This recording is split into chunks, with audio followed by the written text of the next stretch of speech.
the intake system, which also incorporates some innovative features. We often think the most important factor in the combustion process is the injection of the right quantity of fuel. We tend to take for granted the fact that it also needs air, and for complete combustion it must be the right amount of air delivered to the right place at the right time. A great deal of effort has been spent to make sure we achieve this on the kv6, with the introduction of the variable intake system, or VIS for short. The system is all new and highly sophisticated. It's been designed to maximize the engine's volumetric efficiency and guarantee its power potential at full load throughout its speed range. Let's take a few moments to outline the basic features of VIS and to look at how it works. As you can see on this sectioned assembly, the manifold is separated into two halves, with a plenum chamber for each cylinder bank. At the end of the manifold is a throttle body, housing two throttle valves, one for each half of the manifold.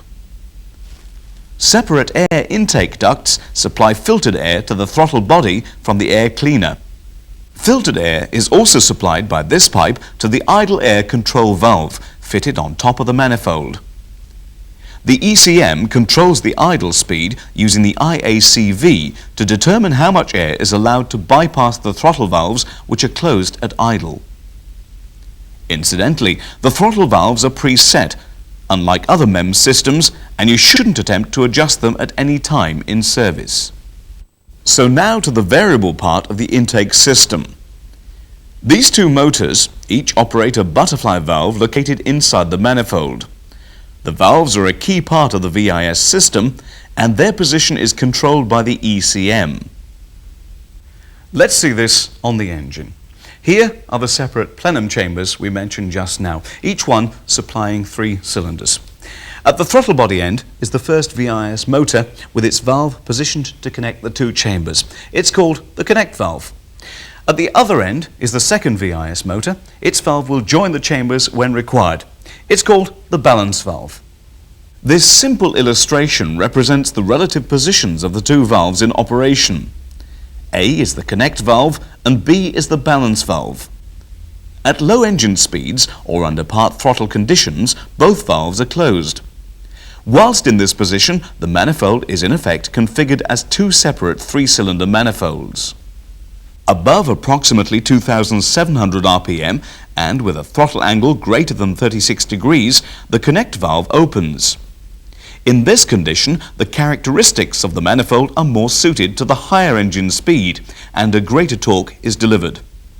Between 3,400 and 5,000 RPM and with a throttle angle of more than 70 degrees, the balance valve is opened and a further torque peak is obtained.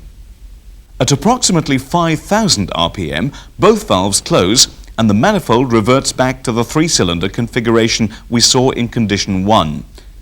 Through careful manifold design, it's then possible to achieve a further torque peak at this high engine speed. This graph may help you to understand the improvement that VIS gives. This curve shows a conventional torque output. If we superimpose on it the VIS figures, you can see the 4 torque peaks brought about by changing the valve positions and the considerable improvement they give.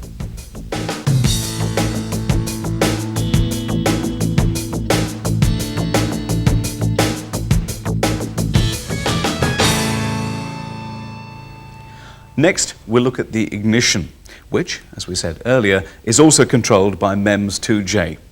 The kv6 uses a distributorless ignition system. Instead of a conventional ignition coil and distributor, we have 3 ignition coils, individually controlled by the ECM. And as you can see here, the 3 coils are double-ended and each provides a spark at 2 plugs. Each coil contains a primary winding connected in series with the supply and the ECM, and an isolated secondary winding.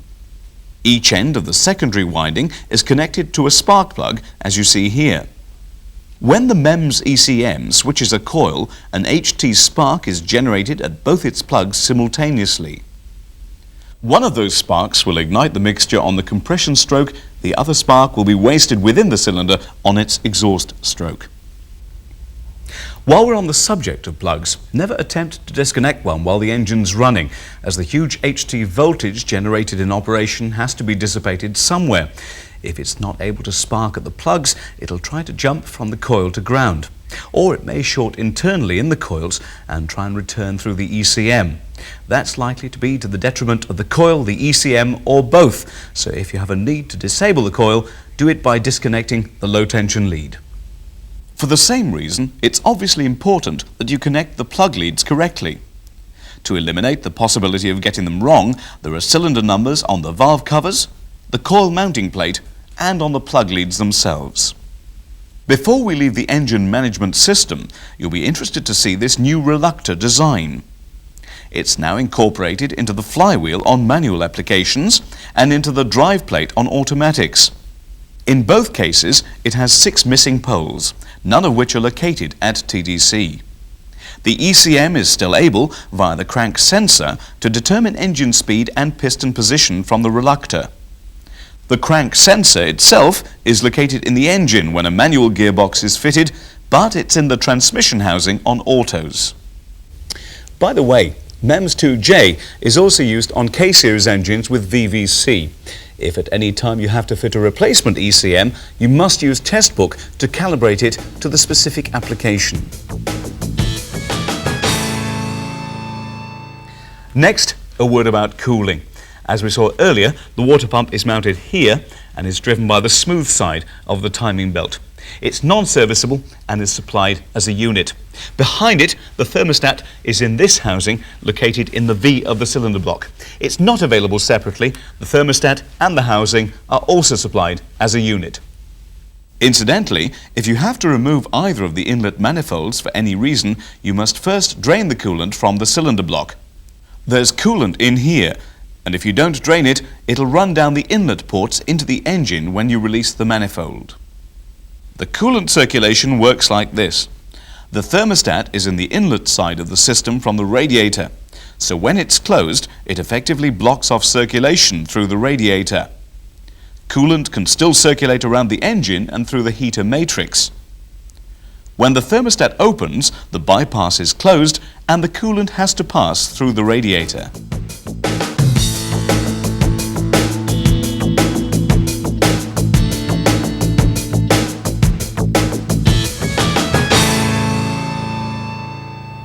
Well, so much for the features of the kv6 engine. Now let's look at belt changing and the timing procedure. For clarity, we're showing this with the engine out of the car. As we saw earlier, there are 3 camshaft timing belts. The procedure to reach the front belt is a bit involved, but pretty straightforward. The auxiliary drive belt is easy to get off. Incidentally, it never requires tensioning. This spring-loading tensioner automatically compensates for any wear or stretch. To remove the belt, slacken these 2 nuts securing the jockey pulley. Then use a suitable open-ended spanner like this on the tensioner to lever it against spring tension when you slip the belt off. You can now remove the other components you need to gain access to the front mounting plate, which also acts as a timing belt cover.